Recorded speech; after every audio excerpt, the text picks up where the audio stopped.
श्री मैत्रेय मुनि विदुर जी से कहते हैं कि हे विदुर, इदम पवित्रम परमिष्ट चेष्टितम यस्यानु आयुष्यम अघ ओघ वर्षणम। यदि कोई व्यक्ति इस परम पवित्र चरित्र को सुनता है तो उसके जीवन में यश प्राप्त होता है, आयुष्य प्राप्त होती है। लेकिन मुख्य रूप से इस चरित्र का मेन श्रुति फल क्या है? पाप नाश। और ये कथा है सती चरित्र, जो आप मेरे पीछे देख सकते हैं शिव जी के साथ। श्रीमद् भागवत के चौथे स्कंद में दूसरे अध्याय से लेकर 7वें अध्याय तक सती चरित्र का वर्णन है। और इस सती चरित्र को सुनने से समस्त पाप नाश होते हैं। यदि कोई व्यक्ति भाव से, भक्ति से इस चरित्र को सुनता है तो सारे पाप दूर हो जाते हैं। श्लोक मेरे पास नहीं है, लेकिन इस श्लोक में श्रुति फल में कहते हैं कि हे कौरव, हे विदुर, जैसे कुरुवंश में बहुत बड़ा पाप हुआ था और पापी के कारण पूरा कुरुवंश खत्म हो गया, लेकिन उस पूरे कुरुवंश में लगे हुए पाप से, क्योंकि तुम ये कथा सुन रहे हो विदुर जी, तुम भी कुरुवंश के ही एक सदस्य हो ना, तुम्हारे द्वारा ये कथा सुनी जा रही है, तो इस कथा के द्वारा कुरुवंश के ऊपर जो कलंक और पाप लगा है वो सारा पाप दूर हो जाएगा। इसका अर्थ यह है, श्रीमद् भागवत की जो ये कथा सती चरित्र को कोई सुनता है तो अपने जीवन के पाप से मुक्त होता है और अपने पूरे कुल, पूरे समाज के पापों को वह दूर कर सकता है। सो इस प्रकार से निवेदन किया गया। कथा कुछ इस प्रकार से है श्रीमद् भागवत के चौथे स्कंद में। वैसे तृतीय स्कंद में ऐसी कथा है कि ब्रह्मा जी से मनु शत्रुपा प्रकट हुए, आपने सुना, और फिर वे पृथ्वी लोक पर आए और मनु और शत्रुपा के से देवहूति माता का जन्म हुआ, कर्दम ऋषि के साथ विवाह हुआ, एक कन्या देवहूति हुई, कल सुना ना। और फिर इससे 9 कन्या और एक पुत्र भगवान कपिल देव जन्म लिए। उसी मनु और शत्रुपा की दूसरी कन्या हुई जिसका नाम था आकुति। आकुति का विवाह रुचि प्रजापति के साथ हुआ और उससे 2 जुड़वा संतान हुई, यज्ञ और दक्षिणा। और उस यज्ञ और दक्षिणा के 12 पुत्र हुए, तोष, प्रतोष, संतोष, भद्र, शांति, कवि, इडस्पति, इद्म, विभु, स्वहन, सुदेव और रोचन। इस प्रकार से 12 पुत्र हुए। मनु और शत्रुपा की तीसरी कन्या जिसका नाम था प्रसूति। इसे आप जानते हैं, मनु शत्रुपा के 5 संतान थे, 2 पुत्र उत्तानपाद और प्रियव्रत, और 3 कन्या देवहूति, आकुति और तीसरी कन्या जिसका नाम है प्रसूति। मनु महाराज ने इस प्रसूति का विवाह दक्ष प्रजापति के साथ कराया और इस प्रसूति और दक्ष प्रजापति की 16 कन्या हुई, 16 कन्या। और उस 16 कन्या में से प्रसूति और दक्ष प्रजापति ने 13 कन्या का विवाह धर्म के साथ कराया और प्रत्येक कन्या को एक एक पुत्र की प्राप्ति हुई। अब जानना चाहोगे वो 13 कन्या कौन है, पुत्र का नाम क्या है? नहीं, सपना माता जी मना कर रही हैं कि आप बोलोगे तो फिर हमको लिखना पड़ेगा, फिर याद करना पड़ेगा है? लेकिन मैं तो बता दूं मुझे कितना याद है? सो प्रसूति और दक्ष प्रजापति की 16 कन्या हुई। पहली कन्या का नाम, 16 कन्या में से 13 कन्या का विवाह धर्म के साथ हुआ, तो श्रद्धा का विवाह धर्म के साथ हुआ, उसे एक पुत्र हुआ जिसका नाम था शुभ। दूसरी कन्या जिसका नाम था मैत्री, वो भी धर्म के साथ, मतलब 13 कन्या धर्म के साथ, तो मैत्री से जो पुत्र हुआ उसका नाम हुआ प्रसाद। तीसरी कन्या दया, उनसे जो पुत्र हुआ अभय। चौथी कन्या शांति, उससे पुत्र हुआ सुप्त। 5वीं कन्या तुष्टि, उससे पुत्र हुआ मूद। 6ठी कन्या हुई पुष्टि, उससे पुत्र हुआ स्मय। 7वीं कन्या हुई क्रिया, उससे एक पुत्र हुआ योग। 8वीं कन्या हुई उन्नति और उनसे पुत्र हुआ दर्प। 9वीं कन्या हुई वृद्धि, उसका पुत्र हुआ अर्थ। 10वीं कन्या हुई मेधा, उसका पुत्र हुआ स्मृति। 11वीं कन्या हुई तितिक्षा, उसका पुत्र हुआ क्षेम। 12वीं कन्या हुई लज्जा, उनका पुत्र हुआ प्रशय। और मुझे जो बताना है, 13वीं कन्या हुई मूर्ति, और सबका विवाह धर्म के साथ हुआ। तो मूर्ति 13वीं कन्या थी, उनका विवाह धर्म के साथ हुआ और उससे 2 पुत्र हुए, नर और नारायण। ये जो भगवान नर नारायण है ना, वो यहां पर हुए हैं। सो 13वीं कन्या दक्ष और प्रसूति, मनु महाराज की कन्या प्रसूति, विवाह हुआ दक्ष से, और उनकी 13वीं कन्या का नाम मूर्ति, धर्म के साथ विवाह, और उससे भगवान नर नारायण प्रकट हुए। ये वही नर नारायण है जो सहस्त्र कवच असुर के साथ युद्ध किए। वही नर नारायण भगवान है जो बद्रीनाथ में विराजमान है, आज भी कलयुग के पापों को हर रहे हैं।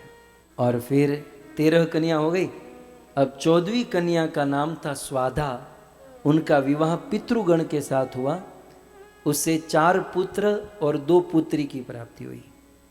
15वीं कन्या नाम था स्वादा, उनका विवाह अग्निदेव के साथ हुआ, जिससे 3 पुत्र की प्राप्ति हुई। और अंतिम लास्ट सबसे छोटी कन्या जिनका नाम था सती, और सती का विवाह दक्ष और प्रसूति ने शिव जी के साथ कराया। अब सबके पुत्र हैं, जैसे अब गिना है ना कि इनका ये पुत्र, इनका ये पुत्र। तो विदुर जी ने पूछा कि आपने सबके पुत्र के बारे में बताया, शिव और सती का कौन पुत्र हुआ? तब मैत्रेय मुनि कहते हैं कि सती और शिव को पुत्र हो, उनके पहले ही सती की मृत्यु हो गई। विदुर जी ने कहा सती की मृत्यु हो गई कैसे? बोले अपने पिता के यज्ञ में अपना शरीर त्याग दिया। बोले ऐसा क्यों? बोले दक्ष प्रजापति और उसके दामाद शिव जी के बीच में झगड़ा था, और ससुर दामाद के बीच में झगड़े के चलते सती ने अपना देह त्याग कर दिया। जब इस प्रकार बिल्कुल शॉर्ट में, जैसे मैंने आपको संक्षिप्त में, मैत्रेय मुनि ने कहा, तुरंत विदुर जी बोल पड़े। श्लोक आपके सामने है। विदुर उवाच, विदुर जी कहते हैं, भवे शीलवतां श्रेष्ठे दक्षो दूहितृवत्सल विद्वशम अकरोदस्मात्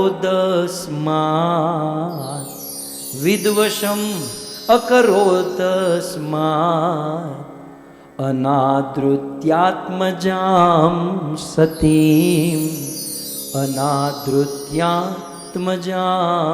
सतीम्। विदुर जी कहते हैं कि हे मैत्रेय मुनि, अरे आप कहते हो कि शिव जी का झगड़ा हुआ और वो भी अपने ससुर के साथ, और उसमें शिव जी की पत्नी मर गई। भाई ये बात कुछ समझ में नहीं आती है। 3 श्लोक में बहुत सुंदर जिज्ञासा। महाराज, भवे शीलवताम श्रेष्ठो, भव माने शिव, भव माने शिव जी, शीलवताम श्रेष्ठो, शीलवान में, शील समझते हैं भक्तों? शील किसी भी व्यक्ति का सबसे पहला गुण होता है। शील माने जिसमें नम्रता हो, बड़े आदमी के साथ कैसे बोलना, छोटे आदमी के साथ कैसे बोलना, स्त्री के साथ कैसे बात करना, मतलब जिसमें सारे गुण हो। और शीलवताम श्रेष्ठ हो, भव कौन? शिव कौन? शीलवानों में श्रेष्ठ। भवे शीलवताम श्रेष्ठ हो।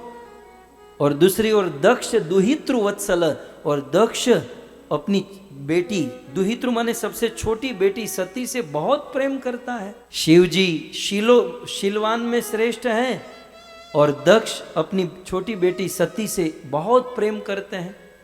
और इतना होते हुए भी विद्वशम अकरोत कस्मात, इतना होते हुए भी ससुर और दामाद में झगड़ा कैसे हो गया? और ऐसा झगड़ा, इतना बड़ा झगड़ा कि अनादृत्य आत्मजाम सतीम, के सती को अपना देह त्यागना पड़ा, बेटी को मरना पड़ा। ससुर दामाद में ऐसा तो कैसा झगड़ा जिसे बेटी को मरना पड़ा? ये विदुर जी का प्रश्न है मैत्रेय मुनि को। बहुत सुंदर। क्यों भाई न मरना पड़े, क्यों इसमें कोई क्यों नहीं मरेंगे? तब विदुर जी और एक श्लोक आगे कहते हैं, कस्तम चराचर गुरुम निर्वेरम शांत विग्रहम आत्मरामम कथम द्वेष्टि आत्मरामम कथम द्वेष्टि जगतो दैवतम महत् जगतो दैवतम महत्। कस्तम चराचरम गुरुम। शिव जी कौन है? शिव जी चराचर के गुरु है और निर्वैर। शिव जी के जीवन में कभी किसी से वैर नहीं है। कल हमने सुना था ना, अजात शत्रवः, ये शिव जी है। एक तो शिव जी चराचर के गुरु है और दूसरा निर्वैरम, शिव जी में किसी प्रकार का वैर नहीं। और शिव जी का तीसरा गुण शांत विग्रहम, कर्पूर गौरम करुणावतारम, ये करुणा का अवतार है, ये शांति का विग्रह है। कुछ लोग कहते हैं ना शिव जी तमोगुण के अवतार है, भांग पीते वो पीते हैं। सच कहें तो वे लोग शिव जी को समझ ही नहीं पाए हैं। उन्होंने इन भागवत आदि पुराण ग्रंथों को ठीक से पढ़ा नहीं, या कोई अच्छे गुरु के चरणों के में बैठकर कभी सुना नहीं, सीखा नहीं है। निर्वैर, शिव जी में कभी किसी से वैर नहीं है। शांत विग्रह, शिव जी शांति के विग्रह है। और इतना ही नहीं, आत्म रामम कथम द्वेष्टि, और शिव जी आत्म राम है। आत्म राम माने जिसको बाहर से कोई वस्तु की आवश्यकता नहीं है, अपने आप में ही जो सुखी है, अपने आप में ही प्रसन्न है। तो ऐसे आत्मराम व्यक्ति को कथम द्वेष्टि, द्वेष हो ही नहीं सकता। इस दुनिया में आप लोगों को तो द्वेष नहीं होता, आप तो सब इतने पवित्र, इतने महान। मेरे जैसे लोगों को द्वेष होता है, तो इसका कारण क्या है? क्योंकि आत्मराम नहीं है हम। हमें सुखी होने के लिए बाहर से कुछ चाहिए, और क्योंकि बाहर से कुछ चाहिए इसलिए द्वेष होता है। यहाँ से मिला, यहाँ से नहीं मिला, ये है वो है। लेकिन जिसको बाहर से कोई चीज की आवश्यकता ही नहीं है, तो दुनिया वालों से क्या लेना देना, जो अपने आप में ही आत्मराम मुक्त काम है। सो आत्मरामम कथम द्वेष्टि जगतो दैवतम महत्, और पूरे जगत का देवता है ये। और जगत के देवता को क्या द्वेष, क्या प्रॉब्लम, क्या कमी होगी? तो है मैत्रेय मुनि, एतद आख्या ही मैं ब्रह्मन। हे मैत्रेय जी, कृपया करके मुझे विस्तार से बताइए। बाकी सब तो आपने शॉर्टकट में कह दिया, पहली कन्या, दूसरी, तीसरी कन्या, चौथी कन्या। लेकिन ये 16वीं कन्या की जो कथा, सती की कथा, मुझे विस्तार से सुनाइए। क्योंकि अभी भी मेरे मन में एक बात समझ में नहीं आती। विदुर जी कहते हैं, बोले जामातु श्वशुरस्य च, जामातु माने जमाई, जमाई समझते ना, सन इन लॉ। बोले जामातु ससुरस्य च, जमाई और ससुर में विद्वेषस्तु यतः प्राण, ऐसा तो कैसा द्वेष। एक बंदा अपने बाप से झगड़ा कर लेगा, अपनी माँ से कर लेगा, अपने सगे भाई से झगड़ा करेगा, लेकिन ससुर से झगड़ा है? ससुर जी को देखकर तो गदगद हो जाता है। आइए बापूजी, आइए बापूजी को प्रणाम। अपने बाप को हराम बराबर प्रणाम किया हो, लेकिन ससुर जी को देखकर तो बिल्कुल लंबा हो जाता है। ससुर जी आइए, क्या खाएंगे, क्या पिएंगे।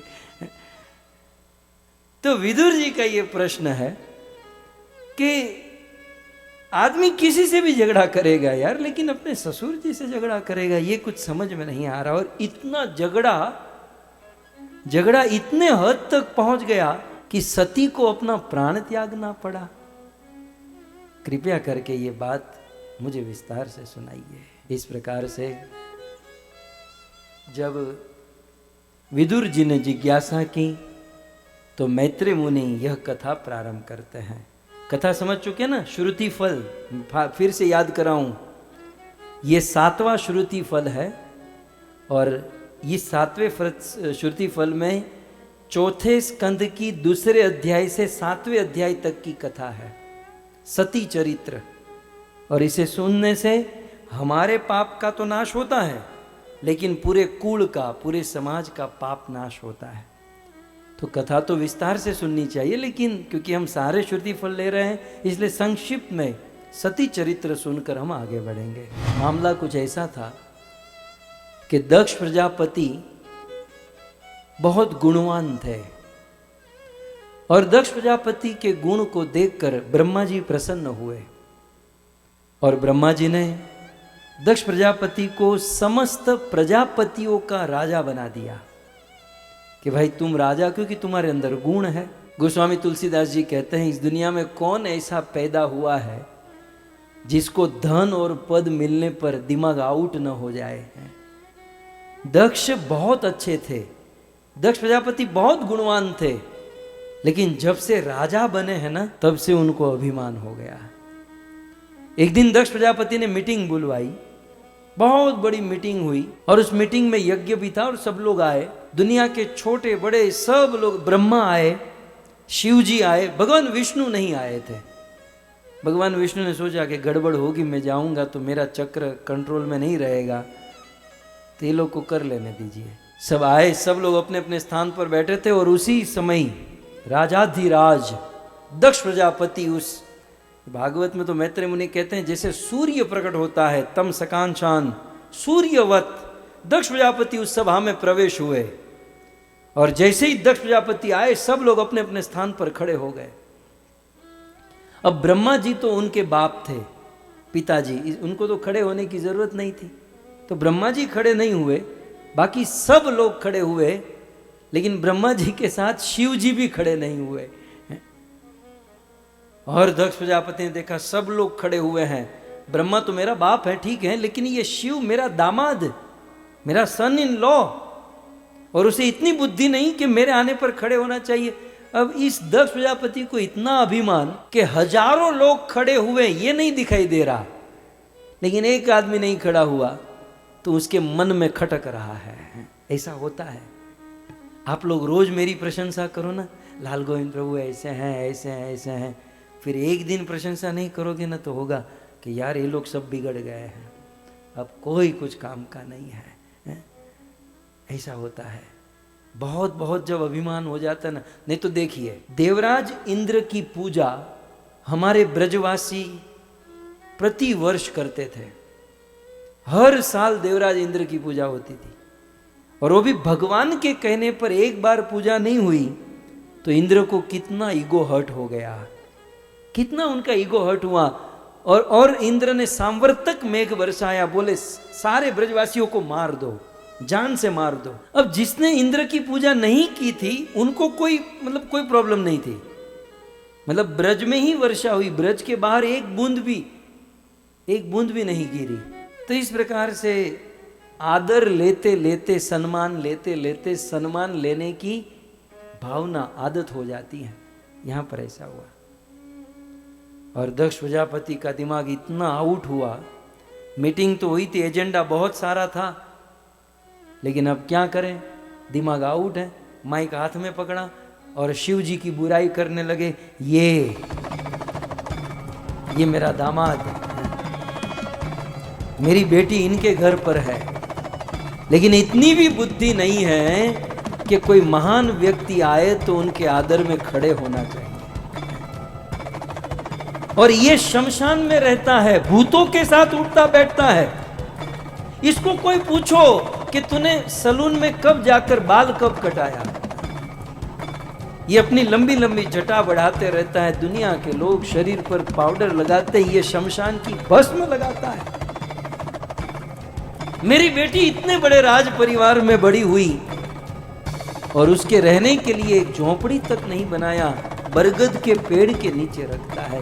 तो सभा में से कोई बोला, अच्छा यदि तुमको ये सब पता था तो अपनी बेटी क्यों दे दी, तुमको पता ही था तो बेटी की शादी क्यों इससे कराई। तब तो दक्ष प्रजापति और क्रोधित हुए, मैं तो देना ही नहीं चाहता था, मैं तो मना ही कर रहा था, लेकिन ये दाढ़ी वाले ब्रह्मा, मेरे बाप ब्रह्मा जी ने कहा कि बेटा शादी करा दो, शादी के बाद ये सुधर जाएगा। तो ये सोच करके भाई शादी के बाद सुधर जाएगा, हमने शादी कराई, लेकिन शादी के बाद तो और बिगड़ गया। और दक्ष प्रजापति ने बड़ा अपमान किया, बड़ा अपमान किया। और फिर इतना क्रोध आया कि वो चुपचाप दक्ष प्रजापति वहां से चले गए। और यहाँ शिव जी तो शांत विग्रहम, शिव जी तो बड़े शांत हैं। शिव जी शांत थे, लेकिन शिव जी के साथ जो उनके पार्षद नंदी थे उससे रहा नहीं गया और वो श्राप देने लगे कि मेरे स्वामी को इस प्रकार से मैं श्राप देता हूं, दक्ष और दक्ष के जितने भी अनुचर हैं सब पाखंडी हो जाए। अब वहां पर भृगु ऋषि और सब बैठे थे, बोले न लेना न देना, हमको श्राप दे रहा है। तो शिव जी के गण वेद विहीन कर्म करे। अब श्रापा श्रापी होने लगी। शिव जी ने सोचा एक घड़ी यहाँ बैठूंगा तो ये सब प्रॉब्लम करेंगे। शिव जी खड़े होकर नंदी को लेकर वहां से चले गए और सीधे आए अपने कैलाश पर। अब शिव जी के बदले हमारे में से कोई होता ना तो सीधा सती को, अपनी पत्नी को कहता तेरा बाप कैसा है? वहां पर आदर भी नहीं करता, चिल्लाता है ये है वो है। लेकिन सीखो शिव जी से। शिव जी ने मन में सोचा कि ये बात मेरी पत्नी को बताऊंगा तो खामखा बेचारी दुखी हो जाएगी, क्योंकि कौन पत्नी अपने पति का अपमान सहन कर सकती है। शिव जी ने सोचा कि ये राज की बात राज ही रहे, सती को पता न चले, यही बेटर है। और इन सब बातों को भूलने के लिए केवल एक ही उपाय है। देखो हमारे जीवन में भी कुछ ऐसी घटनाएं घटती हैं, कोई कुछ कह देता है, कोई कुछ बोल देता है, तो शिव जी ने जो उपाय किया ना वही बेटर है। शिव जी ने क्या किया? भगवान की कथा को गाने लगे। शिव और सती दोनों बैठे और भगवत कथा गाने लगे और भगवत कथा में मन लग गया। सारी वो दक्ष वाली जो बातें थी सब भूल गए। अब शिव जी तो शांत हैं, उसे कोई प्रॉब्लम नहीं है, लेकिन वहां दक्ष प्रजापति थोड़ी कथा सुनता था। दक्ष प्रजापति का तो मतलब दिल जल रहा था कि मेरे आने पर खड़ा नहीं हुआ, क्या करूं मैं, कैसे अपमान करूं। तो उन्होंने निर्णय लिया कि मैं एक यज्ञ करूंगा और उस यज्ञ में सबको बुलाऊंगा, शिव को नहीं बुलाऊं, उसका अपमान करने के लिए यज्ञ करूंगा। कहते हैं बृहस्पति सौ नाम का यज्ञ आयोजन किया। दक्ष ने सबको बुलाया, शिव को नहीं बुलाया। अब वो यज्ञ का दिन आया, सारे देवता सज धज कर विमान में सवार होकर वाया कैलाश होकर हरिद्वार कनखल पहुंच रहे थे। एक के बाद एक फ्लाइटें जा रही थी। सती ने कथा सुनते सुनते, अब शिव जी कथा सुना रहे हैं और सती का मन ऊपर कि ये विमान गया, ये किंगफिशर गई, ये एयर इंडिया गई है। सती सोची कि यार आज इतने सारे देवता कहाँ। एक देवता को नीचे उतार कर पूछा मामला क्या है। अब देवता भी इतने अकड़ू, सीधे सीधा बोल देना चाहिए ना कि भाई दक्ष प्रजापति का यज्ञ है, लेकिन कुछ लोग होते हैं एडवांस। सती ने जब पूछा ना कि भाई कहाँ जा रहे हो, आपको पता नहीं है? अरे रे रे रे रे रे रे, आपके पिताजी यज्ञ कर रहे हैं, आपको पता नहीं है? अरे कितनी गंदी बात है, कितने दुख की बात है। बेचारी सती को तो कुछ प्रॉब्लम नहीं था, लेकिन इसने प्रॉब्लम पैदा करवा दिया। अरे ऐसा नहीं होना चाहिए, ऐसा नहीं होना चाहिए। सती ने सोचा कि मेरे बाप बड़े आदमी हैं, इतने सारे लोगों में इनविटेशन देने में भूल गए होंगे, कोई बात नहीं, आपने बता दिया यज्ञ हो रहा है। सती आई शिव जी के पास, शिव जी कथा बोल रहे थे, बोले रुको अब कथा बंद करो। देखो कथा बंद होगी प्रॉब्लम शुरू हो जाएगी, इससे अच्छा है कथा में ही बैठे रहो, कथा सुनो कि कोई प्रॉब्लम नहीं। यहाँ कथा बंद हुई, प्रॉब्लम चालू।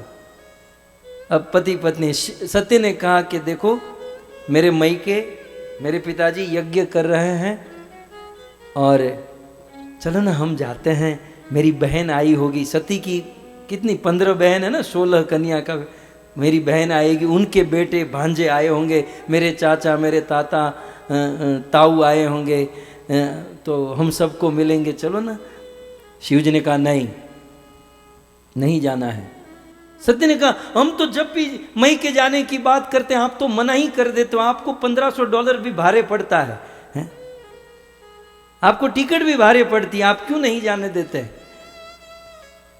शिव जी ने कहा देखो जाना उचित नहीं है और आमंत्रण भी नहीं है। बोले पिता के घर पे निमंत्रण की राह नहीं देखते हैं। शिव जी ने कहा निमंत्रण देना भूल गए हैं ना, तो जिसने जानबूझकर निमंत्रण न दिया हो वहां तो कभी नहीं जाना चाहिए। सती ने कहा नहीं मैं जाऊंगी। शिव जी ध्यान करके देख रहे हैं कि सती यदि गई और मेरा अपमान सुनेगी तो अपना प्राण त्याग देगी, इसलिए शिव जी बारंबार मना कर रहे हैं कि मत जाओ, नहीं जाना है। लेकिन सती मान नहीं रही है। जब बहुत रोका शिव जी ने तो मैत्रेय जी कहते हैं कि सती ने अंतिम स्टेप उठा लिया, नहीं जाने दूंगे तो मैं आत्महत्या करके, अब जहर की बोतल जेब में ही थी, निकाल के मैं पी जाऊं, पॉइजन, आत्महत्या कर लूं। शिव जी ने कहा रुको, नहीं जाओगी तो जहर पियोगी? बोले हाँ, अब क्या करें। शिव जी मन में सोचते हैं कि मैं नहीं जाने दूंगा तो ये जहर पीकर यहां मरेगी, और जाने दूंगा तो मेरा अपमान सहन नहीं कर पाएगी, वहां मरेगी।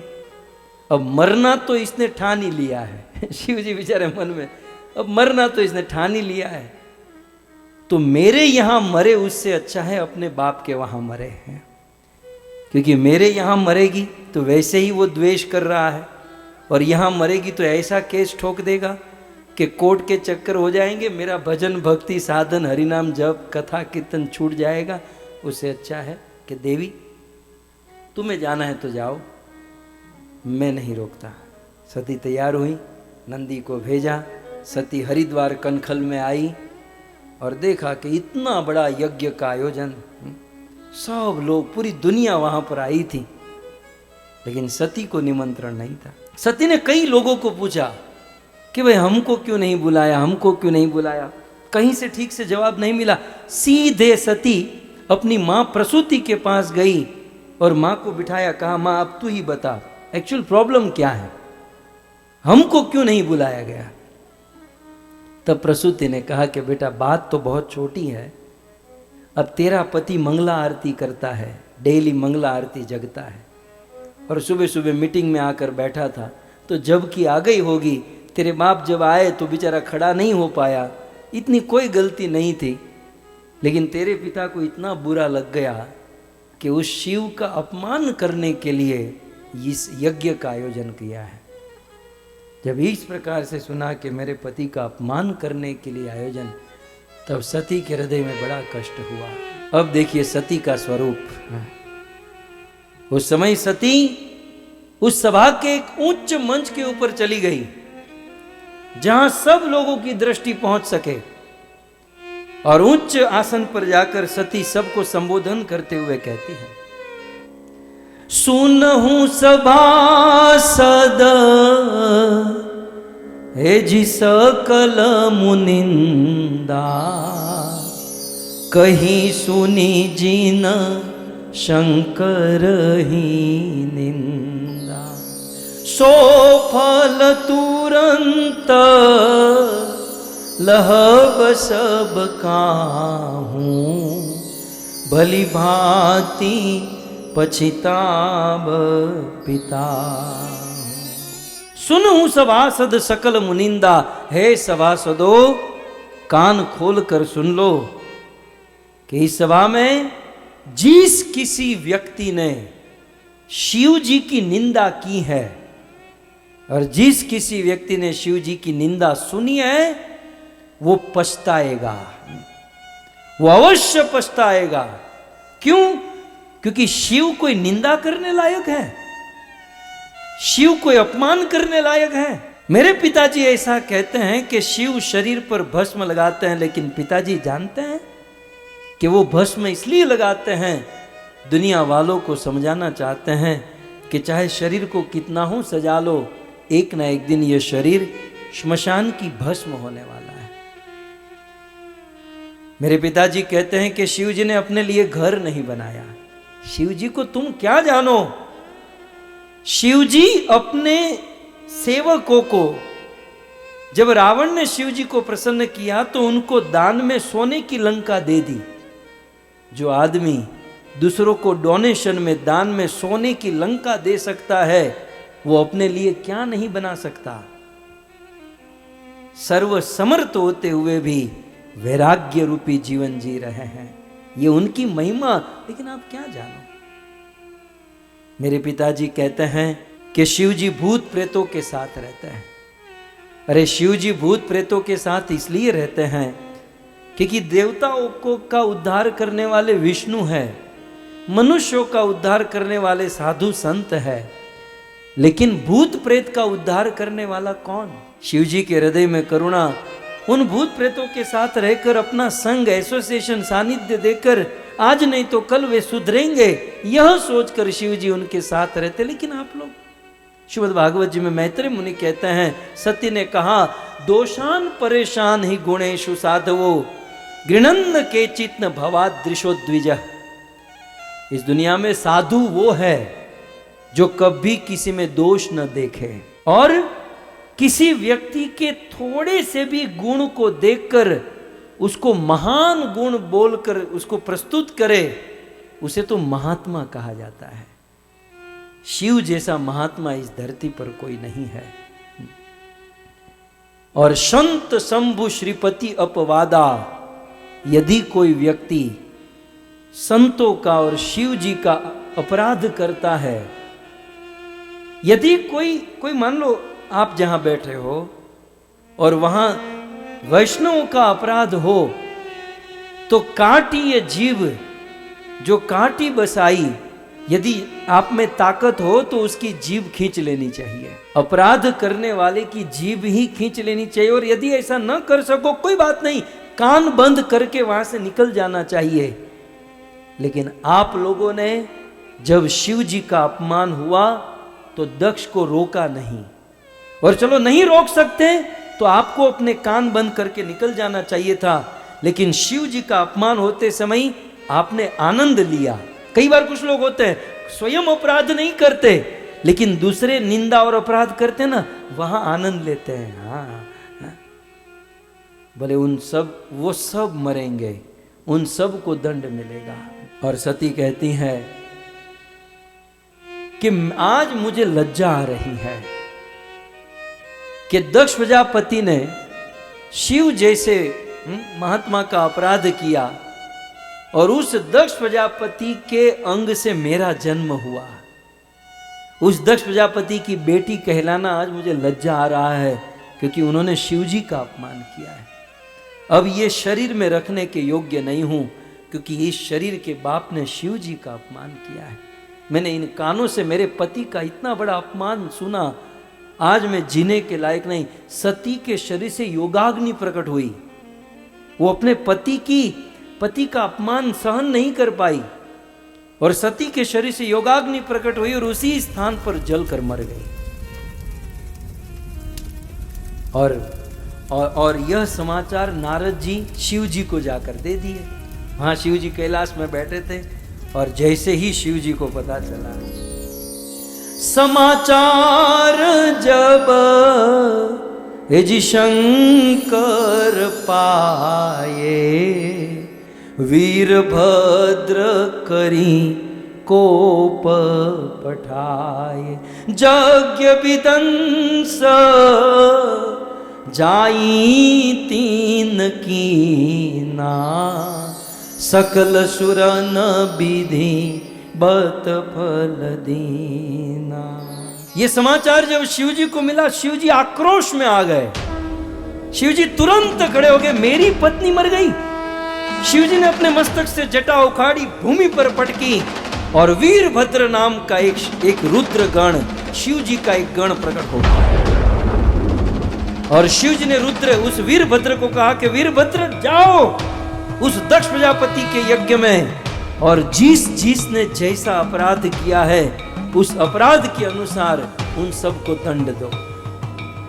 अब वीरभद्र, मैत्रेय मुनि वर्णन करते हैं कि शिव जी की जटा से जब वीरभद्र प्रकट हुआ, इतना विकराल शरीर जो आकाश को छू रहा था, और वीरभद्र की 1000 भुजा, बादलों के समान श्याम वर्ण का शरीर, सूर्य के समान चमकते हुए 3 नेत्र, भयंकर जबड़े, जलती हुई लपलपाती लाल लाल उनकी जिह्वा, गले में नरमुंडों की माला और अपनी अनेक भुजाओं में अनेक शस्त्र, अनेकों प्रकार के हाथों में शस्त्र लेकर वीरभद्र निकला।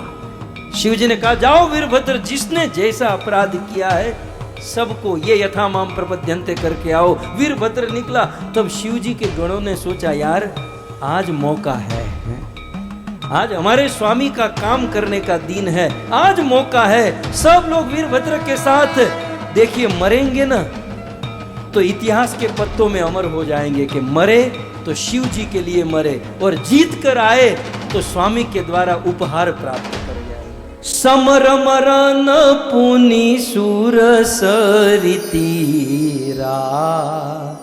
हे जी समर मरन पुनि सूर सरितीरा, राम काज क्षणभंगु शरीरा, राम काज क्षणभंगु शरीरा।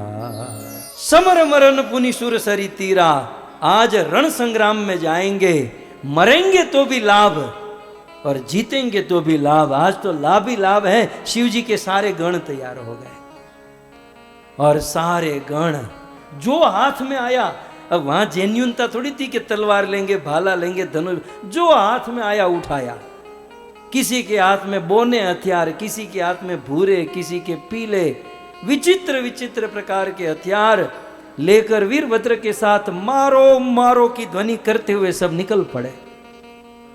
और कुछ ही पल में सब लोग हरिद्वार में लैंड हुए, कनखल में पहुंचे। उस शिव जी के कुछ गणों ने यज्ञ की बाड़ों को फाड़ दिया, कुछ गणों ने उस यज्ञ में, दक्ष प्रजापति के यज्ञ में उन पत्नी शालाओं को नष्ट कर दिया, कुछ ने सभा मंडप को गिरा दिया, कुछ गणों ने हवन मंडप को तोड़ दिया, कुछ गणों ने यजमान के रहने के स्थानों को खोद दिया, कुछ गणों ने पाकशाला को तहस नहस कर दिया, कुछ गणों ने वहां रसोई घर में जितने भी बर्तन थे सारे बर्तन को फोड़ दिया। कुछ गण गए और यज्ञ की अग्नि को बुझाने लगे। कुछ गण, अब ये थोड़ी जेन्युइन थे, कुछ गण यज्ञों में जाकर पेशाब करने लगे, कुछ गण बेदिया और डोरी को तोड़ डाले, कुछ गण मुनियों की पत्नी को पीड़ा पहुंचाने लगे, कुछ गण दक्ष प्रजापतियों को की पत्नियों को डराने लगे, और कुछ गण पत्थर फेंक कर सबको, जितने आए थे सबको मारने लगे। हाहाकार मच गया, दमासान हो गया वहां पर। और अब वीरभद्र, शिव जी ने स्पेशल जिसको भेजा था, ये तो सब गणों की लीला, लेकिन वीरभद्र जो स्पेशल भेजा गया था, बोले मेरे स्वामी का अपमान किसने किया। जब शिव जी का अपमान हो रहा था ना, तो भृगु मुनि अपने दाढ़ी पले से बाल हाथ घुमा रहे थे। हाँ बच्चों, हम लोग अपमान नहीं करते, लेकिन जहां अपमान होते ना वहां आनंद बहुत लेते हैं। तो भृगु ऋषि आनंद ले रहे थे दाढ़ी पर ऐसे हाथ घुमाकर। वीरभद्र पहुंचे, भृगु कहां, भृगु को उठाया और जिस दाढ़ी पर हाथ घुमा रहे थे बिना अस्त्र चलाए दाढ़ी को ही खींच लिया, ऐसे ही पूरा दाढ़ी खींच लिया और हाथों में दे दिया, ये ले तेरी दाढ़ी। शिव जी का अपमान हो रहा था। उस समय पूसा नाम का देवता दांत दिखा दिखा कर हंस रहा था। वीरभद्र ने एक मुक्का मारा 32 हाथ में, ये ले गोटिया खेल। और भग नाम का एक देवता था, जब शिव जी का अपमान हो रहा था तब आंखें फाड़ फाड़ के देख रहा था, बिल्कुल एक्साइट होकर। शिव जी का अपमान जहां हो रहा था आंखें फाड़ कर, वीरभद्र ने दोनों हाथ उसके उस भग के आंखों में डाले और दोनों आंखें नोच ली, दोनों आंखें ही बाहर निकाल दी। लेकिन अब वीरभद्र पूर्ण आक्रोश में कि मेन आदमी कहां पर है, दक्ष प्रजापति कहां है, कहां दक्ष, दक्ष कहां। जब वीरभद्र की दृष्टि दक्ष के ऊपर गई, मैत्री मुनि कहते हैं कि जैसे कोई गरुड़ झपट मारकर किसी सांप को उठा लेता है, वैसे वीरभद्र ने दक्ष को ऐसे अपने हाथों में उठा लिया। हम मने कोई आओ वीरभद्र नु पात्र आपने तो भजवी बताओ कि वीरभद्र केवो होय, पूरा ऐसे उठा लिया दक्ष प्रजापति को। ऐसे दक्ष प्रजापति कम लकड़े से जलने वाला थोड़ी था, उसके हाथों से निकल गया, नीचे आ गया। और अब वीरभद्र अपने हाथों में फरसू उठाए, दक्ष प्रजापति के पांव को काटे, पांव कट गया लेकिन अब फिर से ज्वाइंट हो गया। उनके हाथों को काटे, हाथ कटकर फिर से ज्वाइंट हो जाता है। दक्ष प्रजापति के अंग को जितनी बार काटता है वो काटते हुए ज्वाइंट होते जाता है। तब वीरभद्र ने सोचा कि अब एक ही काम बचा है कि यज्ञ में पशुओं की बलि देने के लिए यज्ञ कुंड के पास एक खांचा होता है और वहां पर पशु का मस्तक रखा जाता है और फिर तलवार मारी जाती है ताकि पशु का मस्तक सीधे यज्ञ कुंड में पड़ जाए। बोले यहां पर उसका दक्ष का मस्तक रखूंगा और काटूंगा तो कटते ही सीधा अग्नि में जलकर भस्म हो जाएगा, फिर ज्वाइंट होने की कोई ये नहीं है। तो वीरभद्र ने दक्ष प्रजापति को घसीटा, घसीटते घसीटते घसीटते आज भी हरिद्वार में कनखल में वो स्थान है। उस दक्ष प्रजापति के बृहस्पति सब यज्ञ के वेदी के पास लेकर आए और उस यज्ञ की वेदी के पास जहां पशु बलि देने का खांचा था वहां दक्ष के मस्तक को ऐसे डाल दिया, रख दिया, दबा दिया। एक पांव से दक्ष को दबाया और दूसरे हाथ में फरसू, चमचम चमचम चमकती हुई तलवार, 1 2 3 महादेव का नाम लेकर वीरभद्र ने हर हर महादेव करके मारा। दक्ष का मस्तक अलग, धड़ अलग, मस्तक अलग और दक्ष प्रजापति का मस्तक हवन कुंड में गिरते ही जलकर भस्म हो गया। अब फिर से ज्वाइन होने का तो कोई प्रश्न नहीं था। इस प्रकार से दक्ष प्रजापति का यज्ञ तहेश नहेश हो रहा था। ये समाचार ब्रह्मा जी के पास पहुंचा और सारे देवता समेत लोकपाल ब्रह्मा के पास, ब्रह्मा जी कुछ करो नहीं तो यहां भयंकर अपराध हो जाएगा। ब्रह्मा जी और समस्त देवता कैलाश में शिव जी के पास आए और शिव जी के पास आकर बहुत सुंदर स्तुति करने लगे हैं। नमामि शमीशान निर्वाण रूपम विभुम व्यापकम ब्रह्म वेद स्वरूपम निजम निर्गुणम निर्विकल्पम निरीहम चिदाकाशमाकाश वाहम भजेहम निराकार मोंकार मूलिम तुरीयम गिरा ज्ञान गोतीतमीशं गिरीशं करालम महाकाल कालम कृपालम गुणागार संसार पारम नतो में तुषाराद्रिसंकाश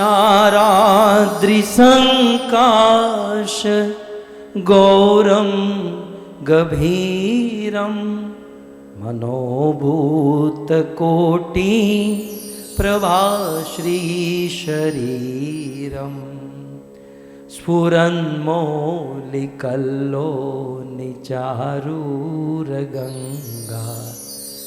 लसद्भाल बालेन्दुकण्ठे भुजंगा चलत कुंडलम शुभ्रनेत्रं विशालम प्रसन्नाननं नीलकण्ठं दयालं मृगाधीशचरमां वरं मुण्डमालं प्रियं शङ्करं सर्वनाथं भजामि प्रचण्डं प्रकष्टं प्रगल्भं परेशम् अखंडम अजं भानुकोटि प्रकाशम त्रयशूल निर्मूलनं शूलपाणि भजेहं भवानी पतिभावगम्य। इस प्रकार से ब्रह्मा आदि देवता आए, शिव जी को स्तुति किए और शिव जी ठहरे आशुतोष, तो थोड़ी सी तू स्तुति कर दो, एक बिली पत्र चढ़ा दो, थोड़ा जल चढ़ा दो, तो ये तो खुश खुश हो जाते हैं। तो इतनी सुंदर स्तुति की और इस स्तुति को सुनकर रुद्राष्टकम इदम प्रोक्तम विप्रेण हर्षोर्तये, ये पठन्ति नरा भक्त्याम तेषाम शंभु प्रसीदति। शिव जी प्रसन्न हो जाते हैं ना। और शिव जी को कहा महाराज आपके आदमी को रोको, फोन करो अर्जेंट, क्योंकि वहाँ तो सब बहुत गड़बड़ हो रही है। शिव जी शांत हुए, फोन किया, वीरभद्र आप सब वापस लौट जाओ। सब शांत हुआ, वापस लौट आए। जब सब कुछ ठीक हो गया तो फिर वो दक्ष प्रजापति के यज्ञ में जितने हैंडी जो मर गए वो तो मर गए, उसका तो कुछ हो नहीं सकता, लेकिन जो हैंडीकेप थे उसको स्ट्रेचर में लाया गया, एक के बाद एक। सबसे पहले भृगु ऋषि को लाया गया। बोले महाराज आपके आदमी ने इसका क्या हाल कर दिया। कितना अच्छा साधु था भृगु ऋषि, दाढ़ी वाला। आपके वीरभद्र ने इसकी दाढ़ी उखाड़ दी। थोड़ा अस्त्र बस्त्र मार के ट्रिमिंग किया होता तो भी ठीक था, इसे पूरा ऐसे उखाड़ ही दिया। बिना दाढ़ी का ये भृगु अच्छा नहीं लगता, महाराज इसका कुछ कर दो, दाढ़ी बाढ़ी वापस ला दो इसकी। शिव जी ने कहा देखो ओरिजिनल दाढ़ी, क्योंकि मेरे आदमी ने खींची, वो मेरा आदमी है, मुझे मेरे आदमी पर विश्वास है।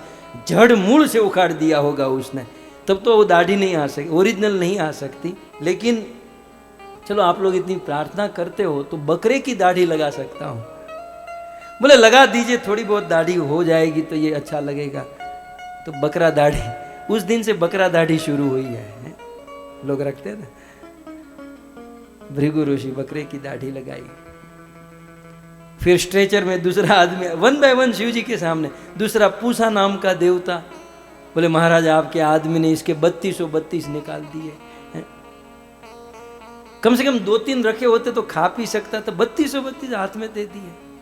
इसका कुछ कीजिए। शिव जी ने कहा इसका कुछ नहीं हो सकता। बोले जिएगा कैसे? शिव जी ने कहा कि एक ग्राइंडर जूसर देता हूं, इसको जूस बना बना कर या सूप बना बना कर पिलाया करो, बाकी इसका कुछ नहीं हो सकता। उस दिन से ग्राइंडर मिक्सर जूसर लॉन्च हुआ हमारी इस दुनिया में, और फिर तो हम सब लोग पीने लगे। फिर भग नाम के देवता को लाया गया कि आपके आदमी ने इसकी दोनों आंखें ही निकाल दी, इसका कुछ कीजिए। शिव जी ने कहा बकरे की आंखें चलेगी? बोले हाँ चलेगी। बकरे की आंख डाल दी। नेक्स्ट। फिर सबसे लास्ट में बोले आपके ससुर जी का कुछ कीजिए। बोले क्या हुआ? बोले आपके ससुर जी का मस्तक जलकर अग्नि में हवन हो गया। बोले इसको कुछ कीजिए। शिव जी ने कहा ओरिजिनल तो अब तो वो तो जल गया, अब आप कहो तो बकरे का मस्तक दे सकता हूं। पता नहीं इस प्रसंग में शिव जी ने बकरे को बहुत आगे रखा। बोले ठीक है दे दीजिए, इसको जीवित कीजिए। दक्ष प्रजापति को बकरे का मस्तक दे दिया। और फिर तो रोज दक्ष प्रजापति सुबह देखते थे मिरर में वो बकरे का मस्तक। शिव जी की याद आती थी, यार पंगा नहीं लिया होता तो अच्छा था, वैष्णव अपराध नहीं किया होता तो अच्छा था, वैष्णव अपराध ने मुझे क्या बना दिया। सो इस प्रकार श्रीमद् भागवत के चतुर्थ स्कंद और दूसरे अध्याय से लेकर 7 अध्याय की कथा मैंने आपको संक्षिप्त में सुनाई। यह कथा सुनने से पाप से निवृत्ति होती है हमारी और हमारे पूरे परिवार की। आप सभी भक्तों ने बड़े धैर्य से इस कथा का श्रवण किया। आप सभी भक्तों का धन्यवाद।